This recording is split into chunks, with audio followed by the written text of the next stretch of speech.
من منظور الباككة، الأحزاب الكردية مرتزقة وعميلة للاحتلال.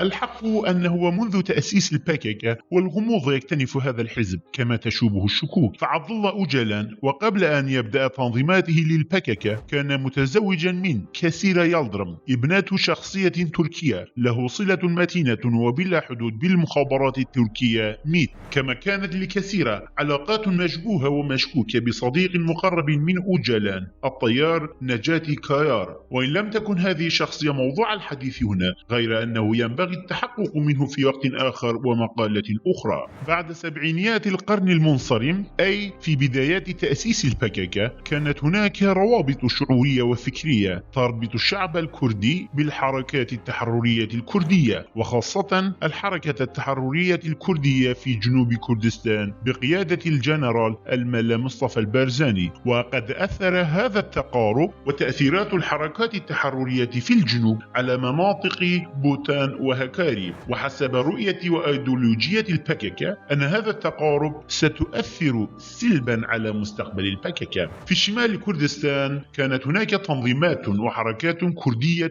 كثيرة كحركة الثوريين في شمال كردستان، وحركات أخرى كثيرة ككوكا وآلا رزقاري وغيرها من الحركات والتنظيمات. غير أن الباككة لم تعترف بأي حزب أو تنظيم كردي خلال تاريخه، فمرة كانت تتهمها بالتخلف والرجعية، بل كانت تتعدى في اتهاماتها بعض المرات بالتجسس والعمالة للاستعمار. نعم، كانت الباككة في هذا الوقت بالذات من تاريخها وأوقات أخرى تستخدم اسم كردستان وترى نفسها حزبا كردستانيا، غير أن أول عيار النار أطلقته كان باتجاه الشخصية الكردية محمد جلال بوجاي وإصابته إصابة بالغة وقتل عدد من رفاقه في الوقت الذي كان شمال كردستان يمتلئ ويعج بجنود الاحتلال التركي ومؤسسات الدولة التركية المحتلة. الباككة والأحزاب والحركات الكردية، هذه السياسة الوحدوية التي ما زالت الباككة تمارسها، مع أنها تعرف جيدا بوجود قوات الاحتلال في كافة أنحاء وأجزاء كردستان،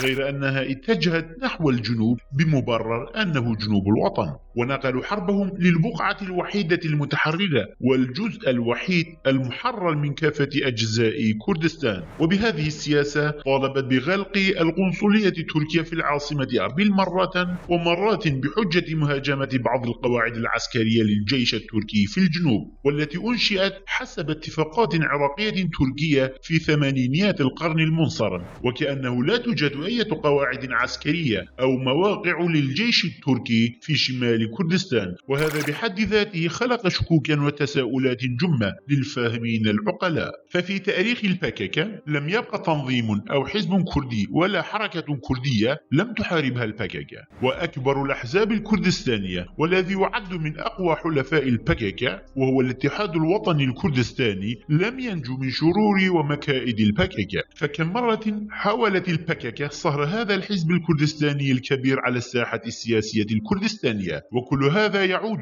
على رؤية الباككة وفكرتها العنصرية في أنها الحزب الكردي الوحيد الصادق في قضيتهم، بل هو الحزب الكردي الأوحد والمختار. بماذا تحايل الباككة على الشعب الكردستاني؟ قبل اغتيال وتصفية أي شخصية كردية كانت الباككة تجهز حججا ومبررات مناسبة حسب أيديولوجيتها لهذه العمليات، وبعدها تقوم بتنفيذ خططها، وبهذا استطاعت إخفاء الحقيقة عن غالبية الشعب الكردي وخدعتهم. ولإثبات هذا الكلام نأتي بمثال حي، وهو قضية مقتل فريد أوزون رئيس حركة كاوا. فريد أوزون العضو القيادي لحركة الثوريين ومن عائلة الكاتب الشهير محمد أوزون. تم سجن فريد أوزون ل3 سنوات، وبعد التحرر والإفراج يستقيل من الحركة ويؤسس حزب دانجي كاوا صوت كاوا. وهذا الحزب الجديد كان متقاربا من الجنرال مصطفى البارزاني، والمذكور كان شاعرا وكانت له أشعارا كثيرة ببيشمركة كردستان،